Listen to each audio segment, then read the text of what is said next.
जैसा कि मैंने प्रॉमिस किया था आप लोगों से कि जो चैप्टर हम शुरू करेंगे या फिर जो टॉपिक हम लोग शुरू करेंगे उस टॉपिक को मैं पूरा कंप्लीट करूंगा और साथ ही जो नीट में इससे पहले जो पूछे गए जो भी क्वेश्चन है उसका भी हम लोग डिस्कशन करेंगे, उसके अलावा और भी क्वेश्चन का हम लोग डिस्कशन करेंगे। तो ये हमने डिसाइड किया था, तो उसी में हम लोग पढ़ रहे थे, एंजाइम के बारे में पढ़ना शुरू किया था। तो लास्ट डे हमने पढ़ा था एंजाइम्स के बारे में कि what is enzyme and what are the different characteristics of enzyme के बारे में, कि एंजाइम कैसे काम करता है इसके बारे में हम लोगों ने पढ़ा था। आज हम लोग नया टॉपिक पढ़ेंगे, factors affecting the enzyme activity. तो हम इसको शुरू करते हैं, 3 से 4 दिनों में हम पूरा कंप्लीट कर देंगे एंजाइम और उसके बाद उससे रिलेटेड हम लोग क्वेश्चन भी सॉल्व करेंगे। तो चलिए शुरू करते हैं हम लोग factors affecting the enzyme activity. उसको हम लोग देखते हैं कि वो आगे कौन-कौन से फैक्टर हैं जो कि एंजाइम एक्टिविटी को अफेक्ट करते हैं। तो बिना किसी देरी के हम लोग शुरू करते हैं। तो सबसे पहले हम लोग क्या करते हैं ना, लिस्ट बना लेते हैं कि वो कौन-कौन से फैक्टर हैं जो कि एंजाइम एक्टिविटी को अफेक्ट करता है। तो देखते हैं जरा सा। तो सबसे पहले होता है आपका पीएच, कि पीएच पे किस तरह से एंजाइम एक्टिविटी अफेक्ट होती है उसके बारे में हम लोग पढ़ेंगे। और दूसरा हमारे पास है टेम्परेचर, टेम्परेचर से किस तरह से एंजाइम की एक्टिविटी अफेक्ट होती है उसके बारे में हम लोग पढ़ेंगे, ठीक है। और तीसरा हमारा है सबस्ट्रेट कंसंट्रेशन, सबस्ट्रेट कंसंट्रेशन। और चौथा हम लोग का है, चौथा और लास्ट हम लोग पढ़ेंगे कि इनहिबिटर्स का क्या रोल है, किस तरह से इनहिबिटर्स जो है एंजाइम की एक्टिविटी को अफेक्ट करता है, इन सब के बारे में हम लोग पढ़ेंगे। तो हमने लिस्ट बनाया है कि पीएच किस तरह से एंजाइम की एक्टिविटी को अफेक्ट कर सकता है, temperature, substrate concentration and inhibitors. तो हम लोग इसके कंटिन्यूएशन में एक एक करके हम लोग शुरू करते हैं। तो फर्स्ट हम लोग देखते हैं सबसे पहले कि पीएच जो है एंजाइम की एक्टिविटी को किस तरह से अफेक्ट करता है उसके बारे में हम लोग समझते हैं। तो बाकी को अभी मैं मिटा दे रहा हूं और पीएच को हम लोग अच्छे से समझते हैं, फिर टेम्परेचर को, और उसके बाद जो है हम लोग इनहिबिटर्स का भी रोल देखेंगे और सबस्ट्रेट कंसंट्रेशन का भी रोल हम लोग देखेंगे। देखो पीएच क्या होता है ये तो सब लोगों को पता है कि पीएच कम या ज्यादा ये इंडिकेट करता है कि गिवन सॉल्यूशन क्या है, एसिड है या फिर बेस है। तो ये सब आप केमिस्ट्री में पढ़ते हो। तो यहाँ पे हम लोग देखते हैं कि पीएच को चेंज करने पे, बढ़ाने या कम करने पे एंजाइम की एक्टिविटी पे क्या इफेक्ट पड़ता है। तो देखो पीएच जो एंजाइम्स होते हैं, एंजाइम वो always, enzymes always work efficiently at optimum pH, ये बात हम लोग बोलते हैं। तो एंजाइम की एक्टिविटी को किस प्रकार से अफेक्ट करता है, किस तरह से अफेक्ट करता है, इसको समझने के लिए कि एंजाइम जो है हमेशा एक एफिशिएंटली अगर वर्क करना, एफिशिएंटली मतलब अच्छे से अगर काम करेगा कोई एंजाइम, जिसकी जितना उसका पोटेंशियल है उस पे अगर वो काम करेगा तो एक ऑप्टिमम पीएच होना चाहिए। तो हर एंजाइम का एक ऑप्टिमम पीएच हो सकता है। जैसे हम बात करते हैं कि एंजाइम जैसे आप बोलते हो पेप्सिनोजन, तो पेप्सिनोजन को आप सभी लोग जानते हो कि क्या है, ये एसिडिक पीएच पे काम करता है। तो एसिडिक पीएच पे ये एफिशिएंटली आप जानते हो पेप्सिनोजन कहाँ पाए जाते हैं, पेप्सिनोजन हमारे स्टमक में गैस्ट्रिक जूस के साथ ये रिलीज होता है और हमारा प्रोटीन का डाइजेशन को कराता है। पेप्सिनोजन पहले कन्वर्ट होता है पेप्सिन में और उसके बाद प्रोटीन का डाइजेशन करता है। तो ये एफिशिएंटली कब वर्क करता है, एसिडिक पीएच पे। इसी तरह से बहुत सारे और भी एंजाइम्स होते हैं जो कि बेसिक पीएच पे काम करता है या फिर न्यूट्रल पीएच पे काम करता है। तो इस तरह से एंजाइम की एक्टिविटी हमने बोला कि पीएच से किस तरह से अफेक्ट होता है एंजाइम एक्टिविटी। तो समझ में आ गया होगा कि एक ऑप्टिमम पीएच पे कोई भी एंजाइम जो है एफिशिएंटली वर्क करेगा। अब जरा सा देखो कि जब एक ग्राफ के हेल्प से हम लोग समझने की कोशिश करते हैं। तो देखो ये ग्राफ ना अक्सर पूछा जाता है एग्जाम में, नीट एग्जाम में बहुत फेमस है। ये ग्राफ देख के आपसे पूछा जाता है, अलग अलग चेंज करके, ऑप्शन चेंज करके भी पूछा जाता है और ग्राफ का शेप को लेकर के भी पूछा जाता है क्वेश्चन। देखिए जैसा आप जानते हो कि ग्राफ में ये एक्स एक्सिस है, ये आपका वाई एक्सिस है। इसमें से एक एक्स एक्सिस पे हम क्या लेंगे, पीएच ले सकते हैं, और एंजाइम एक्टिविटी तो कहां पे एंजाइम एक्टिविटी, कहां पे पीएच, ये भी आपको समझना है। देखो जो भी चीज को हम चेंज करते हैं ना उसको हम एक्स एक्सिस पे, ये रूल होता है फिजिक्स का कि हम क्या करते हैं, जिसको हम चेंज करके देखना चाहते हैं, ठीक है, तो उसको हम एक्स एक्सिस पे लेते हैं, और जिसका इफेक्ट को समझना चाहते हैं, जैसे एंजाइम एक्टिविटी को हम देखना चाह रहे हैं किस चीज को चेंज करके, पीएच को चेंज करके, तो एंजाइम की एक्टिविटी को हम यहां पे रखें, एंजाइम एक्टिविटी को हम वाई एक्सिस पे, और पीएच को हम किस पे रखेंगे, एक्स एक्सिस पे। और इसका ग्राफ अगर हम बनाते हैं तो हम देखते हैं कि एक ऑप्टिमम पीएच पे ही ये काम करता है। तो हम देखते हैं कि लगभग इस तरह से ग्राफ बन के आपका आता है, ऐसे इस तरह से, मतलब कि पीएच को अगर आप बढ़ा रहे हो, चेंज कर रहे हो, तो एंजाइम एक्टिविटी देखो बढ़ रही है, बढ़ रही है, बढ़ रही है, और फिर उसके बाद एक लिमिट तक जाने के बाद उसके बाद एंजाइम एक्टिविटी कम हो रही है। इसका मतलब कि एक खास पीएच पे ही ये वर्क करता है, ठीक है। जैसे अगर हम पेप्सिन का, आपने पेप्सिन का एग्जांपल आपने देखा, हम ट्रिप्सिन का देख सकते हैं, पैंक्रियाटिक अमाइलेज में ट्रिप्सिन पाया जाता है जो कि प्रोटीन का डाइजेशन कराता है। अगर उसकी एक्टिविटी देखेंगे तो इसको समझो जरा सा, देखो कैसे बढ़ रहा है। तो मान के चलो कि ये 0 मतलब 1 pH से शुरू हुआ है, तो 1 से जैसे जैसे आगे बढ़ेगा तो देखो एंजाइम एक्टिविटी बढ़ रहा है, और ये मान लेते हैं कि ऑप्टिमम pH है, मतलब हाईएस्ट जहां पे मैक्सिमम एफिशिएंटली काम करता है। तो ये pH है, मान लेते हैं कि ये लगभग कितना हो सकता है, तो लगभग 6 to 7 मान लेते हैं, इतने pH हैं। तो इस pH पे ये एफिशिएंटली वर्क कर रहा है, लेकिन जब देखोगे कि pH फिर से और बढ़ा रहे हैं उसके बाद, तो उसके बाद एंजाइम एक्टिविटी कम होती चली जाती है। तो इस तरह से pH का इफेक्ट होता है। आई थिंक कि सभी को समझ में ये बात आ गई, ठीक है। अब हम लोग देखते हैं कि pH के बाद टेम्परेचर का एंजाइम एक्टिविटी पे क्या इफेक्ट पड़ता है। तो इसको हम मिटा देते हैं। हम लोग एंजाइम एक्टिविटी को समझते हैं, किसके, टेम्परेचर का क्या रोल होता है। तो दूसरा है हमारा कि role of temperature in enzyme activity, temperature का रोल देखते कि किस तरह से टेम्परेचर चेंज करने पे क्या इफेक्ट पड़ेगा एंजाइम की एक्टिविटी को। देखो सिमिलरली जैसे आपने देखा कि पीएच को बदलने पे, मतलब चेंज करने पे एंजाइम की एक्टिविटी इफेक्ट हो रहा था, सिमिलरली टेम्परेचर को भी अगर चेंज करेंगे तो एंजाइम की एक्टिविटी अफेक्ट होगा, ठीक है ना। तो enzyme work, enzymes work efficiently at optimum temperature। तो जैसे हमने pH को लेकर के बात किया था, उसी तरह से हम टेम्परेचर को भी लेकर के हम बात कर सकते हैं कि एंजाइम की एक्टिविटी, मतलब एंजाइम जो है एक खास टेम्परेचर पे ही क्या है, एफिशिएंटली वर्क करता है, ठीक है। अब देखो, अब डिपेंड करता है कि एंजाइम कौन सा है, ठीक है। अब अगर टैग पॉलीमरेज अगर आप लोगे, आपने सबने सुना होगा कि टैग पॉलीमरेज, तो ये अगर एंजाइम आप लोगे तो ये तो एफिशिएंटली वर्क करेगा बहुत हाईएस्ट टेम्परेचर पे, है ना, 60 to 92 डिग्री सेल्सियस पे, वहां पे ये करेगा अच्छे से काम। लेकिन कोई दूसरा अगर लेंगे एंजाइम, जैसे आप ट्रिप्सिन को ले लो, है ना, ट्रिप्सिन को, तो इसको अगर हम देखेंगे तो ये कितने एफिशिएंटली अगर वर्क करेगा, तो आप बोलोगे कि 25 डिग्री सेल्सियस से लेके 37 डिग्री सेल्सियस या फिर 40 डिग्री सेल्सियस मान लो, हाईएस्ट 40 तो बहुत ज्यादा हो गया, मान के चलो कि 38 डिग्री सेल्सियस हम लोग लेंगे, ठीक है। तो इतने पे ये एफिशिएंटली वर्क कर सकता है ना। तो हर एंजाइम का अपना एक ऑप्टिमम टेम्परेचर हो सकता है उस, लेकिन हमारे बॉडी में आप जानते हो हमारा बॉडी के कितना टेम्परेचर, 37.5 डिग्री, तो लगभग उतने के आसपास में हमारे बॉडी में जितने भी एंजाइम्स होते हैं वो एफिशिएंटली वर्क करते हैं, ठीक है। सिमिलर बिल्कुल जैसे पीएच का था उसी तरह से इसका भी रोल होता है, टेम्परेचर का भी, कि ऑप्टिमम पीएच और ऑप्टिमम टेम्परेचर पे एंजाइम जो है एफिशिएंटली वर्क करता है, ठीक है।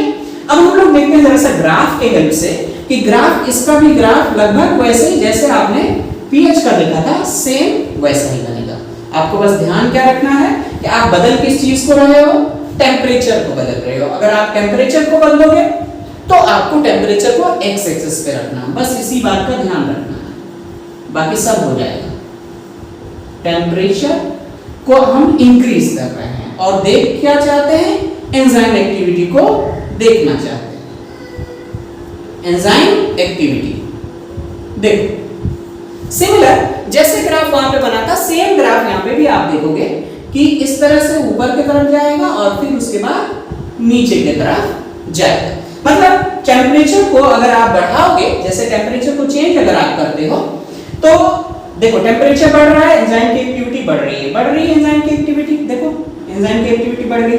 यहाँ पे देखो एंजाइम की एक्टिविटी कम है, यहाँ पे जैसे गया टेम्परेचर तो एंजाइम की एक्टिविटी हाईएस्ट, तो ये ऑप्टिमम टेम्परेचर कहलाएगा। कितना ऑप्टिमम, इस पे हाईएस्ट है, अब इससे ज्यादा नहीं होने वाला है, तो हाईएस्ट ऑप्टिमम। और उसके बाद और टेम्परेचर जब बढ़ाओगे तो एंजाइम की एक्टिविटी कम होने लगेगी, तो एंजाइम अच्छे से काम करना बंद करने लगेगा। यहाँ पे थोड़ा सा समझने वाली बात होती है, आप जानते हो कि एंजाइम जो है क्या होता है, प्रोटीन। ज्यादातर एंजाइम क्या होते हैं, प्रोटीन होते हैं, और कुछ एंजाइम राइबोजाइम भी होते हैं। और आप जानते हो कि राइबोजाइम हो या फिर प्रोटीन, अगर टेम्परेचर आप इंक्रीज करोगे तो दोनों ही, ये न्यूक्लिक एसिड है, ये प्रोटीन है, ये डीनेचर हो जाएंगे। अगर टेम्परेचर इंक्रीज करोगे तो क्या हो जाएगा, डीनेचर हो जाएगा on increasing the temperature. Temperature बढ़ाने पे क्या होगा, डीनेचर हो जाएगा, तो इसकी मतलब काम करना ही बंद कर देगा, खत्म हो जाएगा। तो जब टेम्परेचर इंक्रीज करते हैं तो एंजाइम की एक्टिविटी यहाँ पे देख रहे हो बढ़ रहा है, लेकिन उसके बाद कम होने लगता। अगर डीनेचर हो जाएगा तो ये काम करना छोड़ देगा।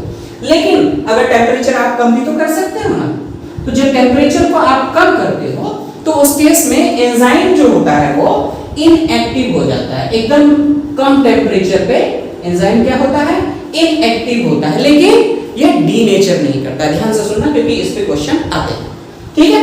तो जब टेम्परेचर को हम जैसे फ्रीज में रख देंगे लो टेम्परेचर पे, तो एंजाइम इनएक्टिवेट हो जाएगा, एंजाइम अच्छे से काम नहीं करेगा। लेकिन फिर से अगर नॉर्मल टेम्परेचर पे आएगा तो फिर से वो वर्क करने लगेगा।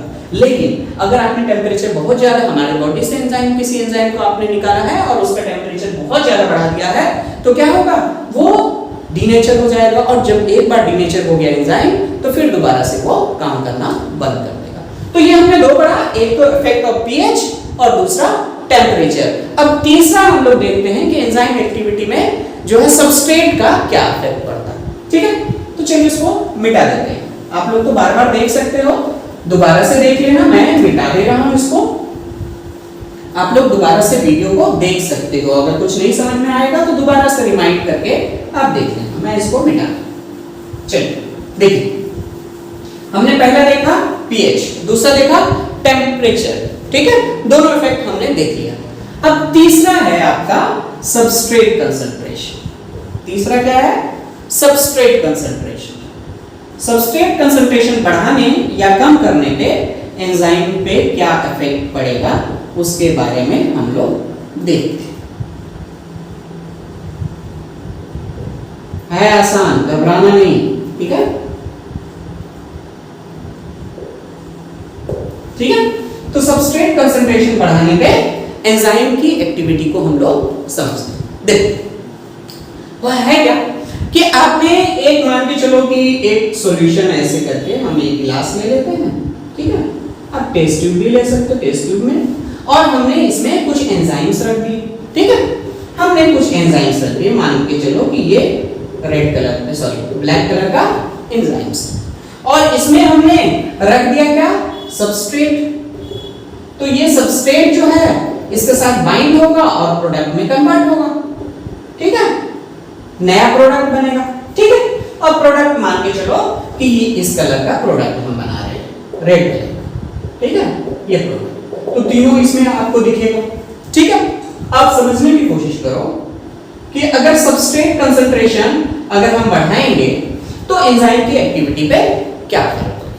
बहुत इजी है, देखो, on increasing the substrate concentration, ठीक है, on increasing substrate concentration, increasing substrate concentration,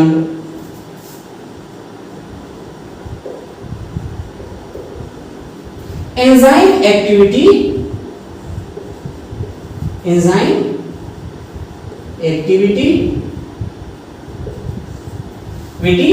increases first and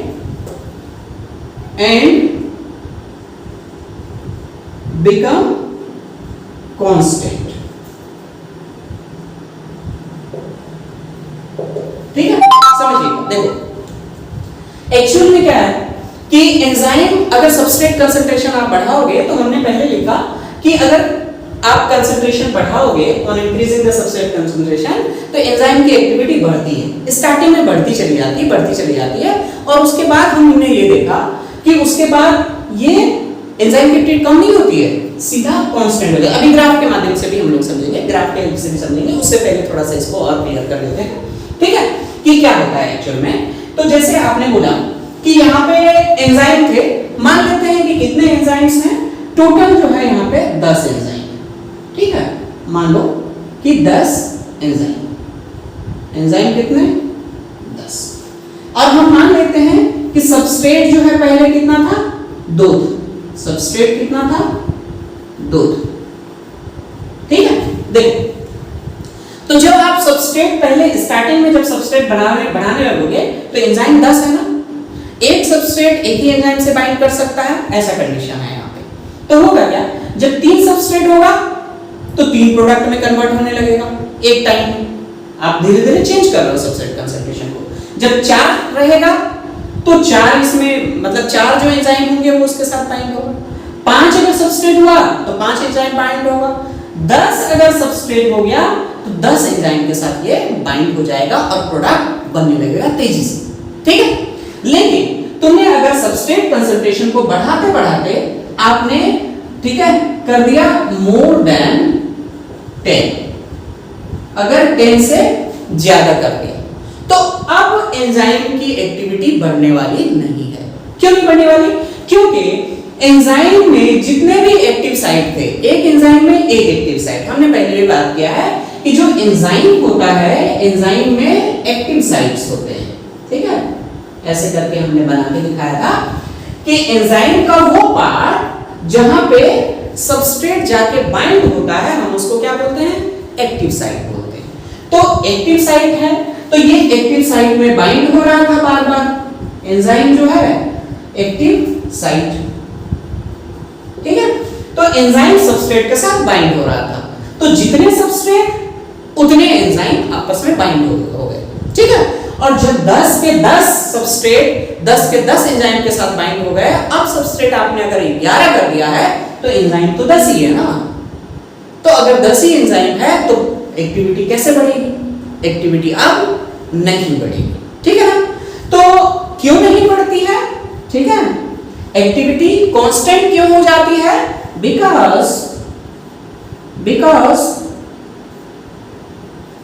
all the active site in the enzyme get saturated। समझो हुआ क्या कि जितने एक्टिव साइट थे एंजाइम के अंदर, जितने एक्टिव साइट थे सब के सब क्या हो गए, सैचुरेटेड हो गए, मतलब सब के सब खत्म हो गए। मतलब 10 एंजाइम 10 एक्टिव साइट, सारे के सारे एक्टिव साइट एंगेज है किसके साथ, सबस्ट्रेट के साथ बाइंड। आपने 10 कर दिया, आपने 20 कर दिया, आपने 40 कर दिया सबस्ट्रेट कंसंट्रेशन, उससे कोई इफेक्ट नहीं पड़ेगा, एंजाइम एक्टिविटी आप बदलने वाली नहीं है। तो इस तरह से सबस्ट्रेट कंसंट्रेशन पे किस तरह से इफेक्ट पड़ता है ये देखा हमने, इंपॉर्टेंट है, लेकिन इसको और हम लोग अच्छे से समझने की कोशिश करते हैं, जरा से एक ग्राफ के हेल्प से इसको समझते हैं। ठीक है, उम्मीद करते हैं कि आपको ये सब चीज समझ में आ गया होगा। हमने बोला कि पहले सबस्ट्रेट कंसंट्रेशन बढ़ाने पे पहले एंजाइम की एक्टिविटी इंक्रीज होगी और उसके बाद एक टाइम आएगा कि कांस्टेंट हो जाएगा, अब नहीं बदलेगा। क्यों नहीं बदलेगा? ऐसा इसलिए क्योंकि जितने एंजाइम थे सबके सब सबस्ट्रेट के साथ बाइंड हो गए, तो अब एंजाइम ही नहीं है तो सबस्ट्रेट के साथ बाइंड कौन होगा, तो एंजाइम की एक्टिविटी नहीं बदलने वाली है। एक्टिविटी का मतलब समझते हो ना कि 1 मिनट में कितना प्रोडक्ट वो दे रहा है, दैट इज एक्टिविटी ना। ठीक है, चल अब इसको हम लोग मिटा रहे हैं, ठीक है, इसमें हर चीजें क्लियर होगा आई थिंक। सबस्ट्रेट मतलब क्या होता है, जैसे अगर मैं बात करूं एक ट्रिप्सिन एक एंजाइम ले लेते हैं, तो ट्रिप्सिन एंजाइम पैंक्रेटिक जूस में पाया जाता है, आप जानते हो। ये एंजाइम, इसके लिए सबस्ट्रेट क्या होगा, प्रोटीन होगा इसके लिए सबस्ट्रेट, ठीक है। तो सबस्ट्रेट क्या है, एंजाइम क्या है, आई थिंक क्लियर, ठीक है। अब इसको मैं मिटा रहा हूं, मतलब ये खत्म नहीं हुआ है, ये टॉपिक जो है आपका सबस्ट्रेट कंसंट्रेशन ये कंप्लीट नहीं हुआ है। इसको हम ना थोड़ा ग्राफ के हेल्प से भी समझने की कोशिश करते हैं। ग्राफ इंपॉर्टेंट है क्योंकि इसमें पूछे गए कुछ क्वेश्चंस हैं और कुछ टर्म भी इसमें यूज हुए हैं, तो उसको अच्छे से समझते हैं हम लोग, ठीक है। देखो ध्यान देखो, बहुत इजी है, डिफिकल्ट बिल्कुल नहीं है ये ग्राफ ये इस तरह से है कि सबस्ट्रेट कंसंट्रेशन की हमने बात किया, तो ये सबस्ट्रेट कंसंट्रेशन से ही रिलेट होगा, ठीक है। देखो मान लेते हैं कि ये x एक्सिस आपका है और ये y एक्सिस है और इस पे सबस्ट्रेट कंसंट्रेशन, ठीक है। ब्रैकेट का मतलब होता है कंसंट्रेशन, तो S फॉर सबस्ट्रेट और ब्रैकेट हमने लगाया स्क्वायर ब्रैकेट, इसका मतलब ये कि कंसंट्रेशन को बता रहा है। इसमें हम मान लेते हैं एक्टिविटी आपने बोला कि इंक्रीज या डिक्रीज हो रहा है, तो मतलब वेलोसिटी ऑफ रिएक्शन हम बोल सकते हैं इसको, ठीक है ना। तो ये क्या होगा, y एक्सिस पे हमने क्या लिया, वेलोसिटी ऑफ रिएक्शन, रिएक्शन की वेलोसिटी क्या है, मतलब वो एंजाइम मीडिएटेड जो रिएक्शन था उसकी वेलोसिटी क्या होगी, उसकी स्पीड क्या होगी, तो हम उसको v से डिनोट करेंगे, ठीक है। तो v क्या हो रही है, y एक्सिस पे इंक्रीज हो रही है और x एक्सिस पे क्या चल रहा है आपका, सबस्ट्रेट कंसंट्रेशन। फिर से देखो, हमने बोला कि सबस्ट्रेट कंसंट्रेशन x एक्सिस पे इंक्रीज कर रहे हैं और वेलोसिटी ऑफ रिएक्शन, मतलब वेलोसिटी तो आप जानते होंगे, मतलब rate of reaction, actually rate of reaction मतलब कि कितना प्रोडक्ट गिवन टाइम में बन रहा है। जैसे 1 मिनट हमने डिसाइड किया तो 1 मिनट में कितना प्रोडक्ट बन रहा है उसको हम लोग बोलते हैं वेलोसिटी ऑफ रिएक्शन या फिर रेट ऑफ रिएक्शन, ठीक है। तो इसका ग्राफ अगर आप देखोगे तो ये कुछ इस तरह से बनता है, देखिए ध्यान से, कि जैसे आपने बोला कि सबस्ट्रेट कंसंट्रेशन बढ़ाने पे वेलोसिटी ऑफ रिएक्शन बढ़ेगा, तो देखो बढ़ रहा है, वेलोसिटी बढ़ाने पे बढ़ रहा है और एक टाइम आएगा कि कांस्टेंट, ठीक है। यही बात हमने किया था, हमने बोला था कि अगर सबस्ट्रेट के कंसंट्रेशन आप बढ़ाओगे तो एंजाइम की एक्टिविटी बढ़ेगी।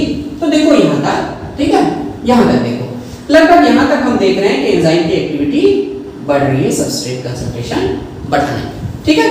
तो यहां पे अगर हम देखेंगे तो ये आपका मैक्सिमम वेलोसिटी रीच कर गया है, ठीक है, हाईएस्ट वेलोसिटी, तो इसको हम बोल देते हैं v max, मैक्सिमम वेलोसिटी। ध्यान से समझना, ये चीज अच्छे से समझ में नहीं आता और एनसीईआरटी में उतना अच्छे से दिया भी नहीं है, ठीक है। देखो सबस्ट्रेट कंसंट्रेशन बढ़ाने पे एंजाइम की एक्टिविटी मतलब वेलोसिटी ऑफ रिएक्शन इंक्रीज हो रहा है। कैसे इंक्रीज हो रहा है, तो देखो सबस्ट्रेट बढ़ाया आपने, इंक्रीज हुआ, तो ये ग्राफ ऐसे करके चल रहा है, ऐसे करके चल रहा है। हमने बोला एक टाइम आएगा, सैचुरेशन पॉइंट आएगा, जितने एंजाइम होंगे सबके सब सबस्ट्रेट के साथ बाइंड हो जाएंगे। अब एंजाइम नहीं है तो अब कितना भी आप बढ़ाओगे सबस्ट्रेट, आपने बढ़ाया, देखो यहाँ पे आपने बढ़ाया लेकिन वेलोसिटी ऑफ रिएक्शन उतना ही है, यहाँ पे बढ़ाया आपने, वेलोसिटी ऑफ रिएक्शन नहीं बढ़ा, उतना ही, ठीक है। तो आगे देखिए जरा सा एक चीज और समझिए, तो Vmax आपको समझ में आ गया होगा, मतलब कोई भी केमिकल रिएक्शन एंजाइम मीडिएटेड है तो मैक्सिमम कितना उसकी वेलोसिटी हो सकती है वो Vmax कहलाए, ठीक है। सबस्ट्रेट कंसंट्रेशन ये है। अब जरा सा सोचो कि Vmax का आधा, मतलब कि जितनी स्पीड है किसी किसी एंजाइम मीडिएटेड रिएक्शन की कितनी स्पीड है उसका आधा स्पीड कहां पे है, तो मान लेते हैं कि Vmax यहां पे अगर है, ठीक है, मान चलो कि यहां पे 100 प्रोडक्ट बन रहा था, ठीक है, 100 प्रोडक्ट बन रहा था 1 मिनट में 100 प्रोडक्ट मान लेते हैं, वैसे इतना स्लो तो एंजाइम नहीं काम करता लेकिन मान लो, ठीक है। तो 50 प्रोडक्ट लगभग यहां पे बनेगा, ठीक है, यहां पे मान लो 50 प्रोडक्ट, ठीक है। तो Vmax by 2 की अगर हम बात करते हैं तो लगभग ये आपका मिल जाएगा आपको Vmax by 2, आधा, वेलोसिटी ऑफ रिएक्शन का आधा। अब देखो इसके कॉरस्पॉन्डिंग सबस्ट्रेट कंसंट्रेशन देखो, तो ये भी है आपका सबस्ट्रेट कंसंट्रेशन, ठीक है। लेकिन इस सबस्ट्रेट कंसंट्रेशन को हम क्या बोलते हैं, इधर ध्यान दो, देखो हमने बोला कि velocity of reaction Vmax by 2 है, मतलब मैक्सिमम जितना रीच करना चाहिए उसका आधा पहुंच चुका है। अब उसके कॉरस्पॉन्डिंग कितना सबस्ट्रेट कंसंट्रेशन है उसको हम Km से डिनोट करते हैं। किससे डिनोट करते हैं? Km से। ठीक है, घबराओ नहीं, बिल्कुल बहुत आसान है। Km क्या है? मैकेलिस मेंटन कांस्टेंट है। Km क्या है? देखते हैं जरा सा। Km क्या है? Km is Michaelis Menten constant. ठीक है, मैकेलिस मेंटन कांस्टेंट। समझना आसान है? तब बिल्कुल भी नहीं। देखिए ध्यान दीजिएगा, तो Km is Michaelis Menten constant. आपसे एग्जाम में पूछा जाता है कि Km क्या है और Km के रोल भी पूछा जाता है। Km किसी एंजाइम का कम है, ज्यादा है, तो वो कितना एफिशिएंट एंजाइम है, अच्छा कौन एंजाइम अच्छा है जिसका Km कम है या ज्यादा, ये सब अभी बात करेंगे थोड़ी देर में। ठीक है, पहले Km को हम लोग समझ लेते हैं। देखो ये ग्राफ क्लियर हो रहा होगा मुझे लगता है आप लोगों को। ग्राफ में हमने क्या दिखाने की कोशिश करके किया हूं, एक बार रिकैप करते हैं। हमने बोला कि सबस्ट्रेट कंसंट्रेशन एक्स एक्सिस पे हमने लिया और वाई एक्सिस पे हमने वेलोसिटी ऑफ द रिएक्शन लिया। मैंने बोला कि इस केमिकल रिएक्शन का मैक्सिमम वेलोसिटी यहां पहुंचा है Vmax। मैं बोला कि Vmax by 2 भी तो होगा, कहीं पे आधी तो भी तो वेलोसिटी होगी, मान लेते हैं यहां पे आधी वेलोसिटी। तो जब आधी वेलोसिटी है तो उसके कॉरस्पॉन्डिंग हमने देखा कि सबस्ट्रेट कंसंट्रेशन कितना है, कुछ तो होगा इसमें सबस्ट्रेट कंसंट्रेशन। ठीक है ना, कितना मोलर कंसंट्रेशन है जो भी होगा, ठीक है, उसको हम Km बोल देते हैं।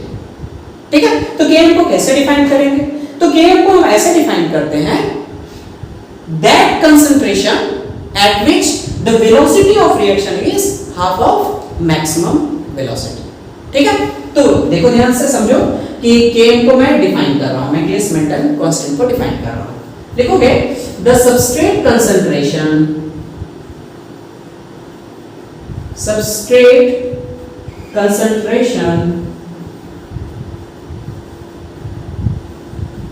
ठीक है, तो Km is substrate concentration at which velocity of reaction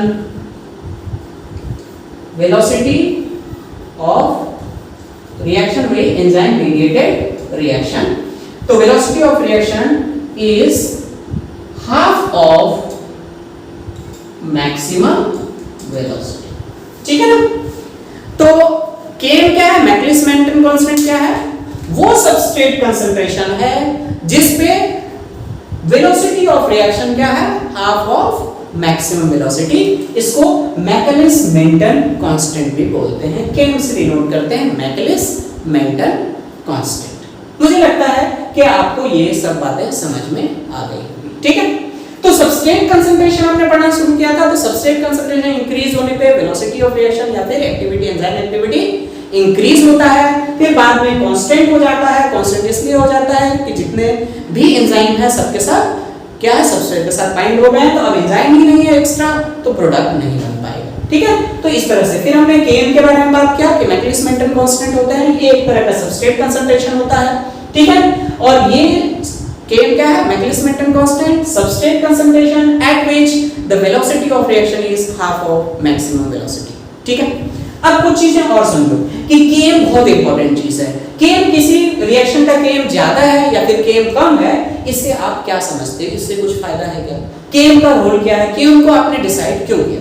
ठीक है, देखो जैसे हम यहाँ पे बोलते हैं कि एक एंजाइम ले लेते हैं, कोई भी एक एंजाइम ले लेते हैं जिसका नाम हम लिख देते हैं A। ठीक है, एक एंजाइम ले लेते हैं जिसका नाम लिख देते हैं B। ये दो एंजाइम है।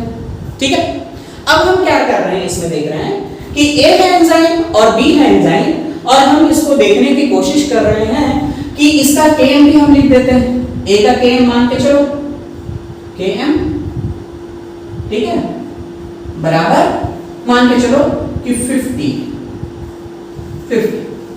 ठीक है, और दूसरा एंजाइम है B और इसका भी कुछ Km होगा, इसका Km मान लेते हैं 20। ठीक है, दो समझो।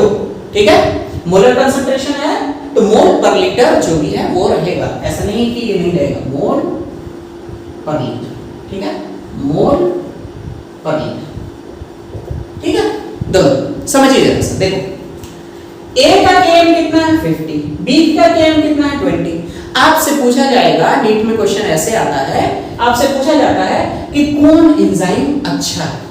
जैसे सोच के देखो कि ये एक सबस्ट्रेट कंसंट्रेशन है ना, तो अगर मैं देखूं 50 वाले को और 20 वाले को, तो बी जो है वो कम है और ए ज्यादा है।